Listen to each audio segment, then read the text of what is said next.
Proto company BD চ্যানেলের পক্ষ থেকে সবাইকে স্বাগতম। সুইমিং পুল একটি বহুল পরিচিত শব্দ। সুইমিং পুল সাধারণত 5 স্টার হোটেলেই থাকে, যেখানে ধনীর ছেলেমেয়েরা গোসল করে। কিন্তু বরিশালের প্রতিটি বাড়ির সামনেই রয়েছে এক একটি স্বচ্ছ পানির সুইমিং পুল। বস্তুত এগুলো হচ্ছে এক একটা স্বচ্ছ পানির খাল। এই খালেই বরিশালের ছেলেরা সাধারণত গোসল করে এবং তারা ছোটবেলা থেকেই সাঁতার শিখে দক্ষ সাঁতারু হয়ে ওঠে।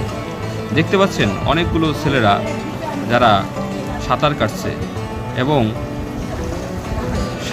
সাঁতার কেটে তারা যে আনন্দ পাচ্ছে সেটা সাধারণত বরিশালের ছেলেরাই পেয়ে থাকে।